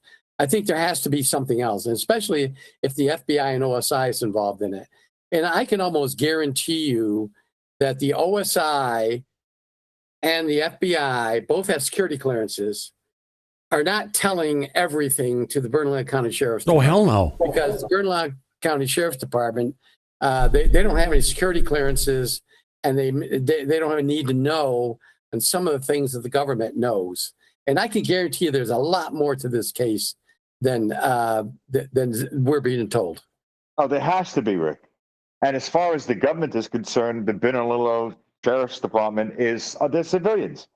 They have no clearances, so they're not going to tell them anything that would be considered to be classified or something that they know that they couldn't share with the public, obviously. But it goes back to the fact that they know that he never took his personal sidearm with him, ever, when he went out. They know when he went out hiking. He never left his wearable, trackable devices on his person when he did go out. That in itself is indicative of something that's not normal and is suspicious, at the very least. So they have to be looking at it like a suspicious circumstance disappearance. Plus the fact that his wife wasn't there, the repairman was cleared, and he is nowhere to be found with canine units, FLIR units, search parties. Well, then that also indicates one more thing that you can't avoid. You know, I just have to ask the question. The repairman was cleared by whom? By the police, by the sheriff's office. Well, what about the FBI and OSI? Has he been cleared by them as well? Because they haven't given a press conference. Right. That's the thing. Right. But my point is, what we do know, based on the facts as they've been presented, that General Mccasland left of his own free will and knowledge, and specifically left intentionally not to be found, because those are what has been indicated by what's come out publicly so far. We know that much. We don't know why. We don't know where. We don't know who else might have been involved with that, but we know that much. You know, a good point from the audience. They didn't say whether or not he had his wallet on him, did he? No, he hasn't. But the other day they did mention that he took his wallet with him, but not his glasses. Yeah, his wallet is gone. Right. Rick, I just have a question for Rick. I'm really curious because, again, you've met the wife. Have you read her statements that she put out on Facebook or X, wherever she put it out, where she ends it by kind of making light of his disappearance? Tongue in cheek was the word that we used. Do you find that normal? Yeah. No. In fact, I don't think she put that out. I think the daughter, they have a daughter, an older daughter. I think the daughter put that out. KOA TV news had more to the story than the sheriff talked about. KOB has an investigative. KOB is a local TV station, and they have a investigative journalist that is onto this too. He's actually a former Air Force captain that's onto this, and there's a lot more that they discussed with her and the daughter that this news conference didn't talk about. There's a lot more that has been released. That he was when they discussed the question asked by one of the other news reporters. What about the fog, brain fog? And they said, well, it wasn't like he had Alzheimer's or dementia. He was seen by he had a physical, I think 6 months or something like that before, and he was cleared by the doctor. He had nothing. He had no Alzheimer's, indication of Alzheimer's or dementia, but sometimes he just has a foggy brain. Well, I have a foggy brain. I think, most people here that are over 70 years old at times, have a little bit of fog. And I think that's what they were talking about, but nothing that would debilitate him. And I don't think that that's what they meant. But like you asked the question, towards the end of that statement that was put out by the family, it was somewhat questionable why they ended it the way they did. And you think her daughter wrote that? Yeah, I'm pretty sure the daughter. I think at KOAT the daughter made a similar statement. So I'm just guessing that she probably put that out with her mom maybe a joint statement or something on X. That would probably explain a few things in that statement, like using the terminology frontman for Blink 183, and it's like it was like taken off of a Wikipedia page almost. Right. Yes. Yeah, but Rick, there's one other thing. Him and his wife Susan married almost 40 years. It's been 3 weeks. For all intents and purposes, as far as we know, his wife has no clue as to what happened to him and where he is. Any wife, for anyone married for that long, you would think that she would be hysterical, that she would be pleading with the public like the Guthries were for any information as to the whereabouts of her husband, that she would be beside herself, not knowing what happened to him or where he is. We haven't seen her making statements like that publicly at all, which I also find odd. You haven't seen her make one public statement, which maybe from the Guthrie thing, she doesn't want to make any, she doesn't want to be in the limelight. I get that too. But I understand where you're coming from, because that's where I'm coming from too, is it seems hard for me to believe that she would not be able to have more evidence of something going on in his life. Well, no, not only that, but again, right now, as it is, she has no idea what happened to the man that she's spent her entire life with, and he disappeared into thin air. She should be screaming from the rooftops to the public, with anybody with information, please let her know she wants to know. Please let me know where my husband is. If you know anything, have seen anything, have anything on your cameras, please let me know. I can see Rick has got some information because he's stirring a little bit. I'm going to guess it has to do with her being a colonel and maybe having a bit of a different attitude on these things. Well, let me throw in a conspiracy theory here, and this isn't coming from me, but there's a thing called Zia News here in New Mexico, and they're not very trustworthy, but one of the reporters put out in the Santa Fe newspaper or report to them that Mrs. Mccasland was taken to Kirtland Air Force Base a few days. I think it was February 29th or maybe March 1st to Kirtland Air Force Base. She spent a couple hours out there. Now, it doesn't say that she was interviewed by OSI or anything like that. Why was she taken to the base? And who took her there? Yeah, that's a good question. Who took her there? A car took her there. Whether it was a OSI or whether it was Uber or, Ubers can't operate on the base, so it can't be Uber. Somebody picked her up and took her out there. Now, she went into the base. Now, if she was going to a hospital, now she's retired colonel, so she would have benefits at the VA hospital. The VA hospital and the military is not on the base, it's off the base. It's actually near the old Gibson Hospital. It's a huge VA medical complex. I go there all the time. It's not on the base. So why did she go on the base? If in fact this is true, why did she go on the base for 2 hours? Did OSI interview her because maybe they know something and wanted to confirm something with her that they didn't want to talk about to the sheriff's department? I don't know. I'm not saying that she was out there for OSI.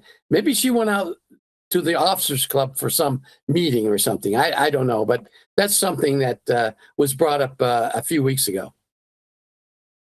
Well, I could tell you what else is interesting, Rick.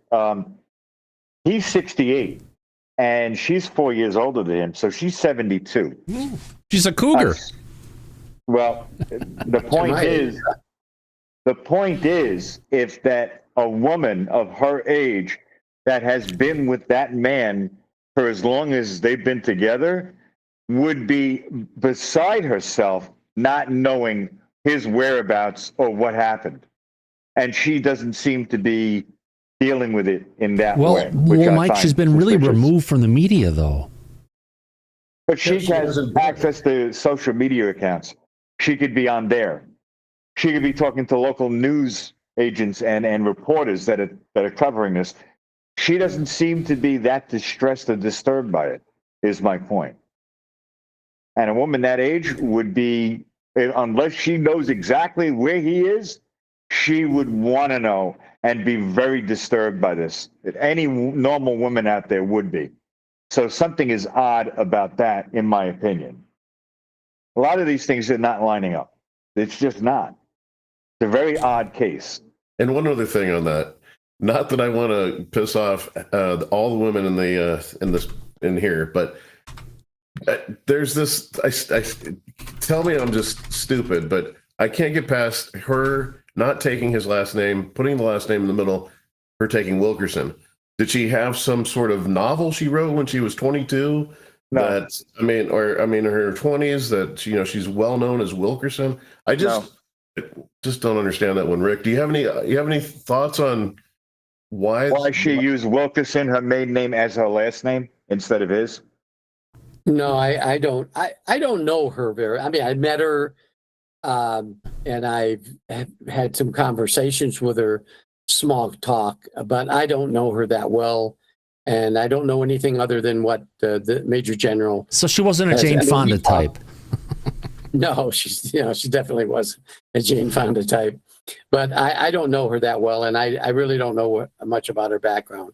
I know a lot about the generals, but not about her. Yeah, so she was a professional. She was a general. She had her name before she got married, and she wanted to keep it and adapt it with her husband's name. So a lot of women these days do it. But again, these aren't. I know this is my argument last night. That's women these days. But 40 years ago, they wouldn't have done it as well. A woman who's 72 years old. That's not. She's not from these days. Well, when she did it, either way. Okay, she's a boomer. How about that? Yeah. Even if she was a boomer, and what she would have done, she was used her maiden name, Wilkerson, as the hyphenated part of Susan Wilkerson Mccasland. Yeah. And especially at her age, not the other way around. Hey, Mike, I've got a husband here with a hyphenated last name, and I still don't remember the order. There you go. I get it. But I'm just saying a lot of these things about this case don't make sense. They don't add up. And, all right. So we've got 29 minutes, 3.5, about 4 minutes left of this press conference. Video quality looks like it's crap for a bit. Let's just play the rest of this, get it out of the way so we haven't missed anything important, because the dogs. They'll talk about the dogs. Talk about the dogs. Let's hear about the dogs then, all right? So let's get back to it. Here we go. We are looking at every aspect of it. This is why it has the footprint it does. We said from the get-go that this was an abnormal behavior by his part, and thus we are looking at every possible aspect of it and willing to unturn any stone that we can in order to help identify where Mr. Mccasland is. I just heard that canines. Mm-hmm. How many handlers? How many times have they been out? I've got another video of this. We are 24 minutes out of 29. We're 5 minutes from the end. Let me go of here. I've got a better video clip on this I can play. Let's see if this is it. I think we're pretty fucking close. Let's play it. Could help confirm or not. Shit. Oh, much better. This video is much better. I know that it is much better. Let's get to... It's different cameras and stuff. We're 25 minutes in, 26, 4 minutes left. All right, here we go. Aren't these raising your hairs as an investigator? We are looking at every aspect of it. This is why it has the footprint it does. We said from the get-go that this was an abnormal behavior by his part, and thus we are looking at every possible aspect of it and willing to unturn any stone that we can in order to help identify where Mr. Mccasland is. As for the canines, mm-hmm. How many handlers, how many times have they been out, and have they hit upon anything significant, and if so, where? I don't know the specific numbers right now of how many handlers and how many canines, but they have been out on both of our search and rescue operations. We've taken out cadaver dogs. They're up in the upper canyons. Actually, in the lower foothills, they came upon a deer carcass. and in the upper canyons, it would appear there may have been some form of a hint that of a smell that they picked up on, but with the winds as they come out of those canyons, there was no way to identify where specifically that was coming from. That wasn't consistent. That was one time. I've been on other search and rescue missions in the mountain. That's very commonplace, unfortunately, but it wasn't enough for us to know exactly where to go from there. Our teams went up to a point to where pursuing further would be unsafe, and we didn't have specific tracks leading into that area. So we're waiting for and hoping for other tips that come in or information that we learn. We can take those dogs back out at any time if we need to. What's the situation with the city and the county in terms of intersection cameras? Are you looking down tramway, back to I-25, I-40? Yeah. We preserved the camera footage along tramway that was present at the time that we could preserve. As an example, at Tramway and San Rafael right there are Department of Transportation cameras. Those are live feed only. And so we can't capture anything historical through that. But those that we can, we've preserved so that we can review and check them. Being fully aware that we don't know what we don't know. If in a week's time frame or a month's time frame something comes to light, we want to be able to go back and review it against what we have. But we have captured those. What about canvassing of businesses? I'm sorry, Sheriff, were you going to say something? No, that's a question. In terms of canvassing of businesses and going to those businesses and asking for any security video, is that been done? Yes. Okay. And any consistent vehicles with that time frame on the 27th? Nothing that has stood out to us as a pattern or something of interest that we need to specifically look into, but we are still going through significant amounts of video footage. And I know there's more. Yes. I was just wondering, we're going to the fourth week of this search for Mr. Mccasland, and just at what point, or does it change it for you guys? Recovery mission, or are you still hoping he's alive? If so, or if it's either or, how does that change the investigation, the tools that you guys will be using? The hope is always present that he's alive, right? And I think it'd be foolish to say otherwise. But it would also be unwise for us to not recognize that the alternate could be a possibility. And we're aware of that. And if we receive information that would lead this to become a recovery mission, we would pursue that with the same vigor we have this investigation thus far, and try to do that as best as possible. We are many weeks in, and if he were to have gone into the mountains, the likelihood of surviving this time frame would be very low at this point in time. So that's certainly a possibility and something we're considering. All right, we'll take one more question. Yes. Do we know when he was in Pagosa Springs last? We do. I don't have that information on me. It wasn't very recent. How about any recent enemies? Has the family stated any trouble that he's been in recently, or new contacts, or? No, quite the opposite. There has been nothing but the kindest words spoken about Mr. Mccasland from family, from friends, from the community. I don't know that I've seen this level of outpouring of support from the community that hikes in the mountains to what they've done with the search. Nothing indicating any type of ill will towards him from anyone. May I ask just one more question on behalf of the Sure. family? We know that his wife has not spoken publicly. Has she asked you to share any message with the public? No, and we remain in close communication with her, and we're at this time she's not asked us to make any specific comment on her behalf. Thank you. You're welcome. That is the warning sign. That's my point. Thank you. And that report was ratified. Yeah, they did. Good question. Yeah. And the answer is no. She has nothing to say to the public. Yeah. Let me. Yes, I can find out what Rick thinks. Go ahead, Rick. Yeah, one of the other stations, the Chase and Citibank credit card that he had, that there were the wife put stop payment on them, but they hadn't been used. They hadn't been used. And so somebody I saw there about the credit card. He hasn't. The ones that Hold on a second. People are complaining the audio wasn't. Go ahead, Rick. Try it again. Okay.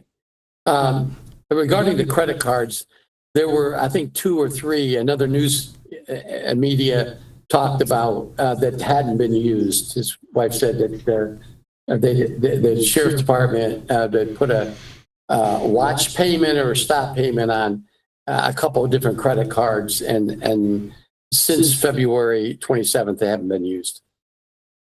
Well, right. So Jenny would put a stop on it because of the activities that are going on, but it sounds like in this particular case, they're just going ahead and shutting it down just in case some kind of things would come through.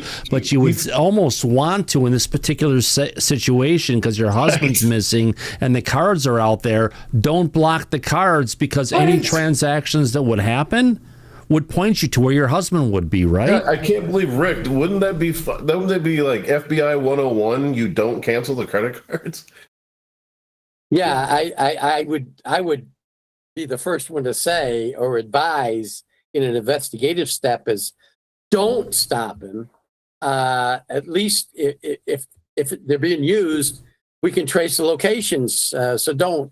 But I don't know why they talked about it in this other station, and the wife or somebody, I think they said the family members, I think they said they put a watch.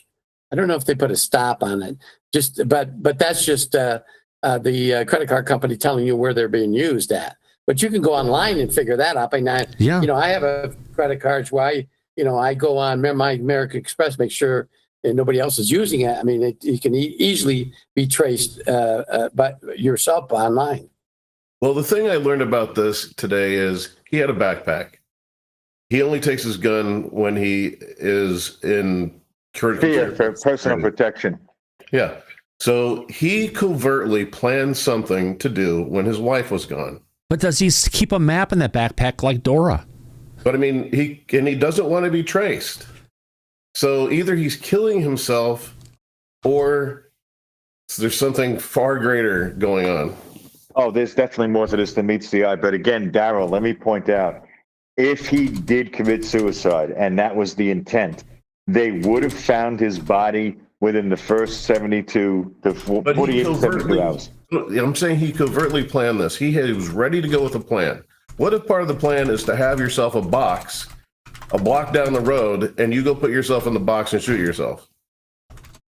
They would have found the body by now. The neighbors would have heard the shot. Okay, the dogs would have found the scent. Further out. No. Okay. One other thing for you. Yeah. Patrick said that they saw the repairman at the door. They couldn't really confirm that it was him. Right. But here's my question. If there's a camera that's catching the repairman, why couldn't they have figured out which direction he left? Well, the camera would have told them what door and what direction left the house. But they don't seem to know. Yeah. And also the wife confirmed that he was at the house with the repairman when she left at 11:10 a.m. And I guess he could have left out a back door, and there's no serviceman that's coming to the back door first. I should have thought of that, but I don't know. It's just fishy. Oh, so Rick, what do you think? What in your mind do you think has happened? Come on, tell us. Or what could have happened? Well, I think that there could possibly have been some kind of an operation involving the government that they knew he had information or was about to give information, and they picked him up for questioning or to dissuade him from talking about something. Because even if he's talking with people in an app like Signal or other things, there's ways of compromising it more so. Even if they can't compromise the digital to digital and the encryption that goes on, they could still listen in with a device through the walls where it's vibrating off the glass exactly what he's saying, so they could at least get half the conversation to know what he's saying. Right, Rick? Exactly. And then I think in November, this was also reported that he had taken a trip to California to visit somebody, and he was gone a week longer than he was supposed to be. Oh. And that was, I think that was in October, November of last year. I don't know what that means. It might mean nothing. And then again, it might mean something. He might have been involved in something, said something to somebody. Remember, he's a major general, 2-star general. He was in the United States Air Force. And believe it or not, when you get to the rank of general, you retire, but you don't really retire. No, you don't. You still have a security clearance. They still call you. You still have an aide assigned to you. So you're still quasi in the military. That's why Colonel John Alexander, back in 2005, when I was visiting him, he was still going to Washington, D.C. to brief presidents on UFOs because he was experienced in it. They called him back on a regular basis. You don't say no because of the rank you had. You maintain it. Exactly. So, and he could very well have been involved in something, or it could be something that is still classified that he wittingly agreed to participate in, and he had to go missing in order to do whatever he has to do. That's what the remote viewers came up with, Rick, that exact same scenario. And eventually he'll show up. And of course, if he shows up, there's no crime committed, so he doesn't have to talk. Really? Do you think any of it's linked to Trump in intent to let all of the secrets go, all the alien UFO secrets go? Do you think this is related, possibly? Well, let me tell you this. As I was told within the advanced working group, there is a plan to release information regarding the United States government involvement with UFOs, UAPs, extraterrestrials, but the public will not get any classified information that's related to SAP programs or SCI programs. Yeah, nothing for national security, nothing of us taking this stuff and using it for military or different parts of the government. They'll give us, how did Lou put it? They'll acknowledge it, but we're not going to get the deep details so no that media, we would like. No 4K video. Well, we still could. I actually think if there's a plan. We talked about this last year at the Advanced Working Group. There is a plan to release some of the really old stuff. I believe the Roswell video will be released, and I think a few other things will be released. But nothing that is current, nothing that involves a reverse technology or advanced technology that we got from the ETs. None of that stuff will ever be released. No. If they had taken stuff and found it, and that's how they can improve the B2 or the B2 Spirit, right? That's going to come. They're never going to acknowledge any of those integrations that are out there or the programs they're using for any of our energy systems. But, well, there was an article in one of the space magazines that talks about the B-21. There's about 35% of the B-21 will contain reverse engineering technology. Yeah. Really? The B-21, that's a new one. That's a new bomber that's going to come out to replace the B-2. And while Trump has one of these on his desk, but with a nice bigger wooden base, he's got the B-2 Spirit. He doesn't have the B-2, which I've got. So, I found this at frickin' Value Village for $5, Rick, and I saw it on the shelf, and I was just like, holy shit. This is like getting a maquette for a Disney character that you find out there, and it's just like only the people who are part of the program actually got this thing. Wow. So Thomas, we need a poll, dude. A poll. We need a poll. He's been taken by sorry, aliens. Luna's not here right now. She can't swing on it. How about he's been taken by aliens, he's been taken by the government, or he's been taken by himself? Or his wife knows more than she's saying. Okay. Oh yeah, those. I guess there's 4 there. Okay, the general. We could do a murder-suicide as one. Okay, option. so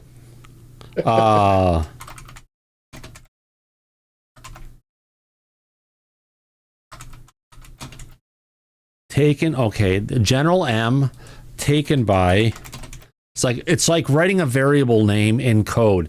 You take the most common segments first, and you put the other ones up. So the General M taken by is going to be government. Taken by aliens,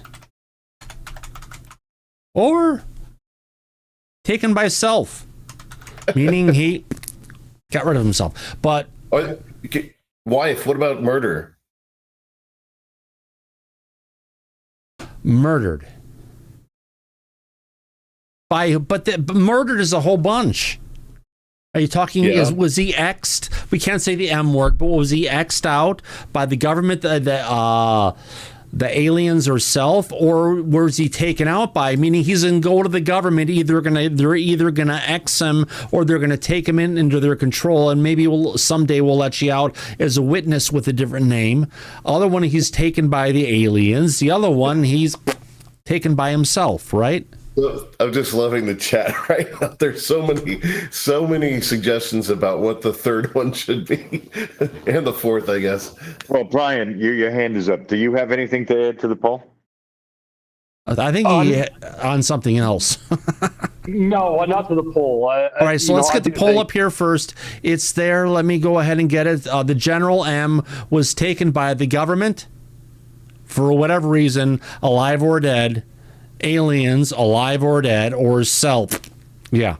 So, here we go. Well, I can jump in on that, too. I think he left on his own volition. Oh, jump in on the poll, damn it. Jump in on the poll. Okay, the poll is up. Anna Polina Luna. I need to get, what we need to do, Mike? We need to use AI to get an Anna Polina Luna swinging on a pole and her, performing on a pole in her USA flag outfit that she had. Yeah. If there's someone out there who can do that in AI, please reach out. All right, where the hell are we? We could come up with something. We could do some political porn. That would be a good idea. Oh, it's not political. Oh, God, I need to find this. Where the hell am I at? Okay, with guest. All right, so all right. Well, would you look at that? The numbers have spoken for themselves now with 46 votes in. Did I load that sound effects application? I didn't, and I'm not going to do it because you know what's going to happen if I do, Mike. Yep. I'll crash. Yeah. All right. Okay, Google, set a timer for 1 minute. Got it. 1 minute. Okay, you got starting now. You got 1 minute left, folks. Go ahead and vote. But Mike, Rick, look at this. Daryl. General M was taken by the government. Either that, you've talked too much, you're gone, or we need you back again, which is what the remote viewers were saying. I am going with aliens, and the reason why is because it's the least likely. But I know, and they're in the Sandia Mountains, and there is a national lab in Sandia, I believe, Sandia Labs, right?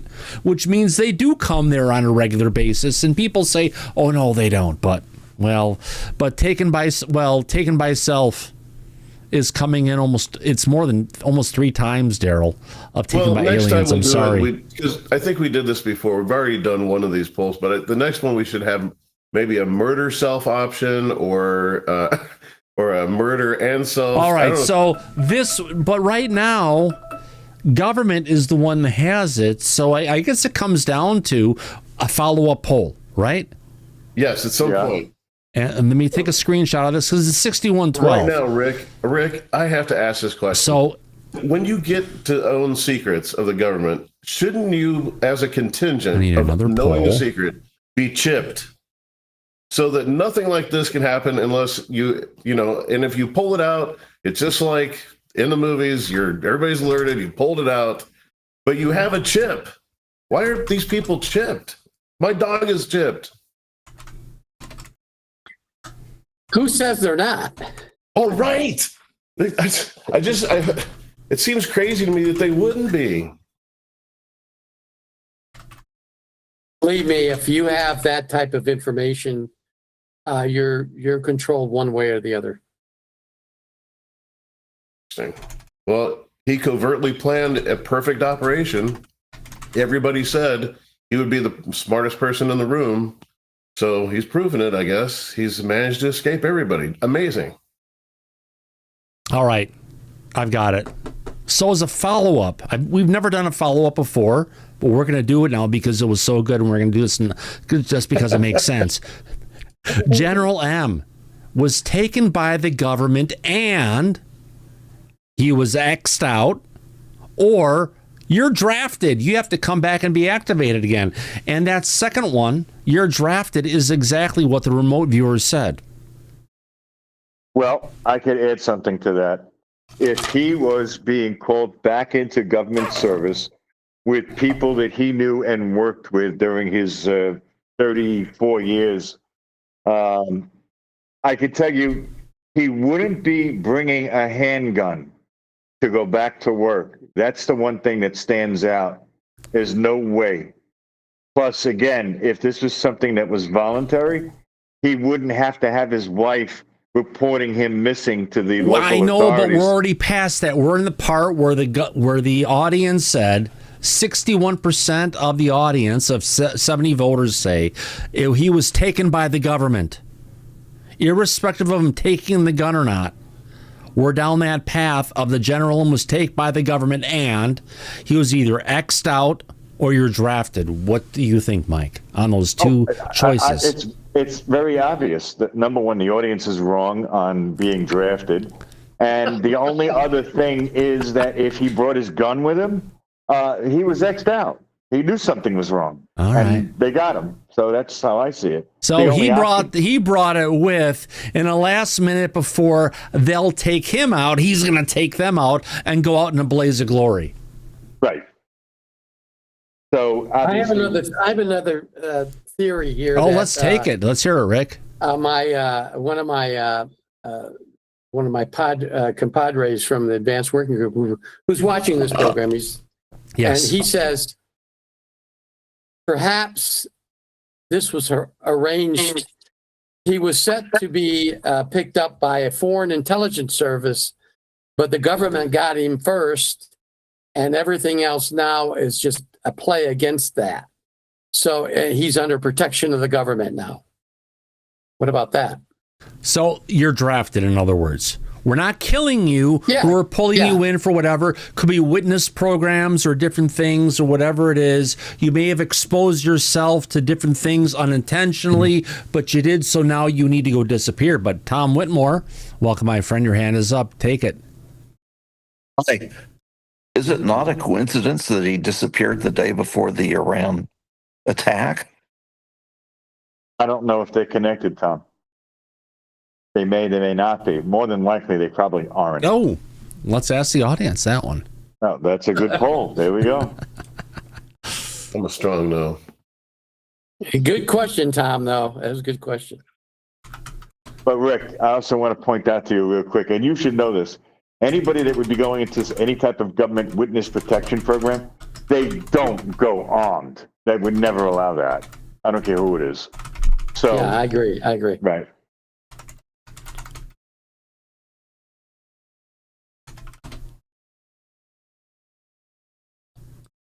If I can, while Thomas is putting up the poll there, Rick, good to see you. You look great. Got it. I don't know if you covered this, but with Dick Cheney passing away last year with the new leadership in the Advanced Working Group, are you seeing things move more towards a disclosure pace? Yeah, absolutely. Yeah, absolutely. 100%. Okay, so do you think that, so this is what kind of leads me to think that perhaps, it may be the government. You've got a Trump issuing the True Social post, Pete Hegseth responding on X or Twitter, and now you've got a Mccasland disappearing with his wife, not that worried about him. It seems like things are probably moving. I don't know. I don't know if that's a fair assessment or if I'm connecting too many points. Just say that the Advanced Working Group is cooperating more now with disclosure than ever before. So they're assisting. They wrote a couple working papers for the White House, and I don't know if they're going to be adopted, but I think we have at least the leadership of the Advanced Working Group has an excellent idea on disclosure, how to do it in a safe and manner that it won't jeopardize national security. Oh, come on, rip off the Band-Aid. Well, I was just going to say thank you, Rick, and for all the work that you've done and the group. All right. You're welcome. You're welcome. Taking a quick look back at our poll, Iran conflict and General M's disappearance. Is it connected? 67% of our audience says no, with 55 votes in, Rick. So they don't think there is a connection between Iran and the general going away. This is something else that's happening. You know, I guess we could ask the question, is it more geared towards Trump disclosure? Yeah, that's a good poll. And this answer was for Tom Whitmore on Iran being involved in it. All right, last poll, last follow-up poll. Let's call it general.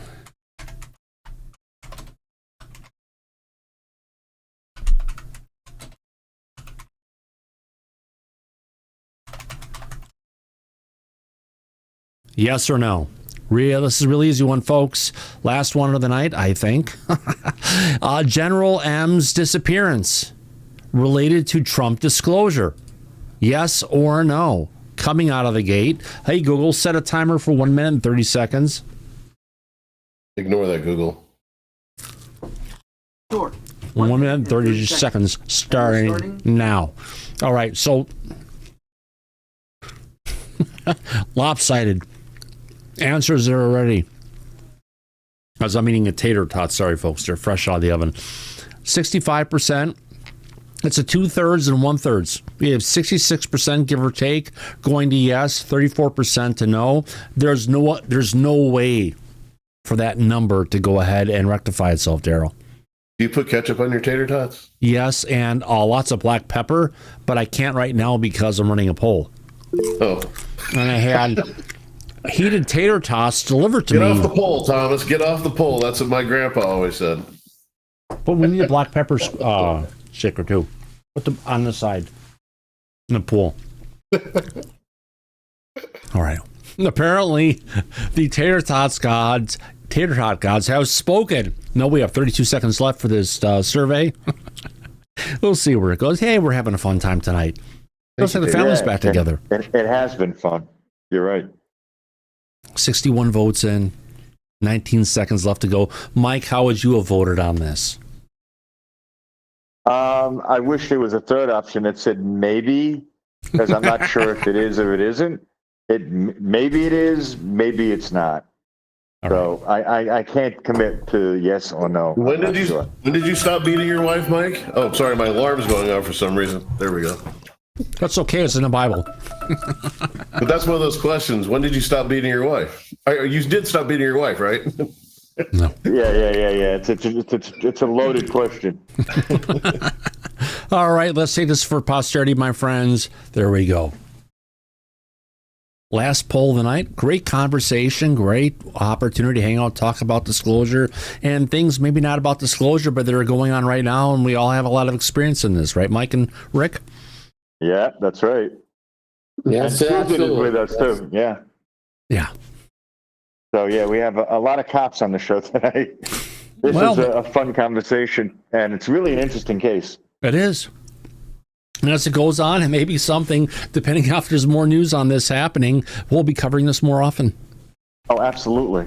Mm-hmm. Absolutely. Topic to talk about, yeah. Yes, as I'm not going to start up my sound effects application because I don't want to go ahead and blow this thing up. I want to go ahead and thank everybody for coming out to this episode of Disclosure tonight. I want to thank you, Mike. Thanks for coming around. And Rick, thanks for being here.